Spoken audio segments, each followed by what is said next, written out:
Hey, this is Adam Post, creator and publisher of College of the Dead, the ongoing zombie apocalypse series. Yes, it is amazing. It's in print and it can be anywhere in 2 weeks. Today we're talking about the story of, oh my God, what is this? Founding into Comics, actually a pretty cool website, uh, has this article about a theory that Tom Holland's Spider-Man might form a schoolboy crush on that MILF amazing, interesting, fascinating, incredible new Marvel superhero. Oh my God, she's a mess. She's a total mess. Captain Marvel. Does this make any sense? Well, it makes some sense because you need to find a way. Captain Marvel is boring and terrible. The character has no arc. Character's not interesting. She's not beautiful. She's got no chemistry. She acts like she's on severe mind altering drugs, which makes her completely boring and wooden. Um, that said, you need to find a way so that cute little Spider Man can approve of her and somehow validate her. This is why Sony really was offered whatever they could get from Disney, whatever Disney had to give them. And Disney wound up reportedly accepting half of what they wanted in profit sharing with Sony, from 50% of the profits to future Spider-Man movies to 25% to really just push them as Disney movies within the MCU and within Disney. And it's because when Spider-Man left the MCU recently, before they had made a second deal, so that Spider-Man would be in at least two future Disney movies. Um, Disney was freaking out a bit because they knew that look at this, this doesn't attract anyone. It makes a political statement that they're trying to tell you, well, this is beautiful, but they realize that is not interesting, that is not beautiful. There's nothing fantastic or interesting or compelling about Captain Marvel. But with Spider Man around, people are interested in Spider Man, so they'll go see something with Spider Man in it. So just like Brie Larson with her Captain Marvel character had the extra help of the Avengers to launch her ridiculous movie, um, she's now going to have Spider Man, which Disney needs. You know, Disney desperately needs Spider Man to help push this failure of a property and support it long enough that I don't know what's supposed to happen. People will forget what's interesting, what's compelling, what beautiful women look like, what interesting women are like, what a good story is like, because they'll just throw in this schoolboy crush. So let's see what John F. Trent wrote here in Bounding into Comics. A new theory detail, and this is coming from a couple of different sources that he's sourcing this from. A new theory details that Tom Holland's Spider-Man might form a schoolboy crush on Brie Larson's Captain Marvel in Captain Marvel 2. Theory comes from Cheat Sheet, it's a media website, based on one rumor from We Got This Covered. And I actually did a story about that earlier, that Tom Holland's Peter Parker will either appear in Captain Marvel 2 or Captain Marvel 3. She's going to be in Captain Marvel 2. I can tell you this. There won't be a Captain Marvel 2 unless she is getting some incredible additional help. And the most help she can get is from Spider-Man. The question is, when they have two uses of Spider-Man in the MCU for this new deal, do they want to waste it on this garbage character, Captain Marvel? Probably, because she needs it the most. You know, I mean, God knows whatever else Marvel's making. I have not gone through their projected schedules for all of Phase 4 and Phase 5, but this is the most needy property of all because there's nothing compelling to it. Um, anyway, yeah, this is Cheat Sheet.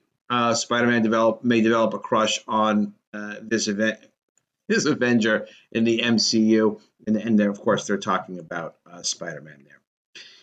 All right, We Got Covered also has a very rumor-oriented stuff, but it is interesting, that website. So expect Captain Marvel 2.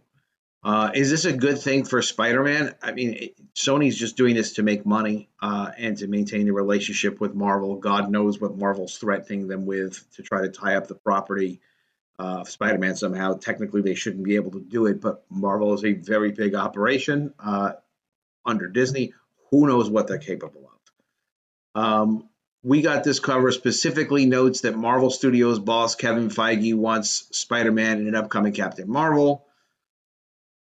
Quote, due to concern over the film's potential bottom line. They should have a lot of concern over the film's bottom line, which is profit, but as well as top line, which is revenue.